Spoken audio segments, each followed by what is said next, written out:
6 days later, Jesus took with him Peter and James and John and led them up a high mountain apart by themselves.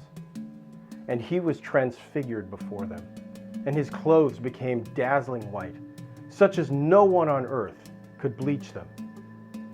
And there appeared to them Elijah with Moses, who were talking with Jesus. Then Peter said to Jesus, "Rabbi, it is good for us to be here. Let us make 3 dwellings, one for you, one for Moses, and one for Elijah." He did not know what to say, for they were terrified. Then a cloud overshadowed them, and from the cloud there came a voice. "This is my Son, the beloved. Listen to him." Suddenly, when they looked around, they saw no one with them anymore, but only Jesus. How much time do you spend with God? Just you and God? I read this statistic on the internet earlier this year. In 2014, a Pew Research study reported that just 55% of Americans pray every day. 23% pray seldomly or not at all. Now, a little more than half might sound kind of cool, but Pew reports that in 2007, 58% of Americans reported praying every day.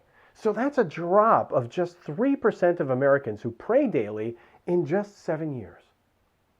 And now, in 2021, with the number of religiously unaffiliated people rising in the United States, well, I imagine the number of people who pray daily might be even smaller. It's no surprise, considering how full our lives can be. Work, school, kids, commuting, shopping. Even in a pandemic, we might fill our time with anything but spending time with God. And yet, if we made time with God a priority, I think we'd soon see amazing things happening in our lives. In the story we heard, Jesus takes Peter, James, and John, 3 of the original disciples, up a mountain by themselves. In the preceding chapters of Mark, we learn that Jesus and the disciples have a full schedule of healing people and casting out demons and dining with tax collectors and sinners and fending off their critics. If anyone needs a getaway, they do. And it's while taking time away to be by themselves that they have this awesome, out-of-the-world, reality-shattering experience. The disciples see Moses and Elijah speaking with Jesus. Wow! In the book of Exodus, Moses encounters God after climbing Mount Sinai by himself. And in 1 Kings, after fleeing the vengeful Queen Jezebel, Elijah finds himself on that same mountain as Moses, and he receives a final message and mission from God.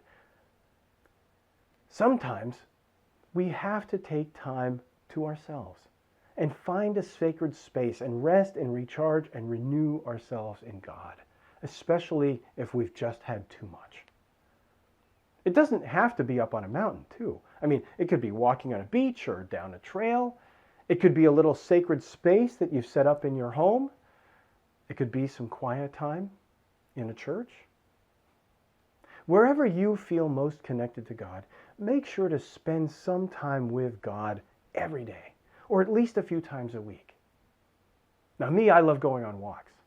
I love to feel the sun on my face and hear the birds sing their morning songs and see all the beauty that God has created for us to enjoy for free. Add in some physical movement, being alone with my thoughts, being with my prayers. That's some great God time right there. And you know what really helps? Reading a little scripture just before you walk. Food for prayer. The 7 weeks of Lent are right around the corner. So if you're looking for a way to grow in love of God between now and Easter, spend some time away. Just you and God. Till next time, be at peace.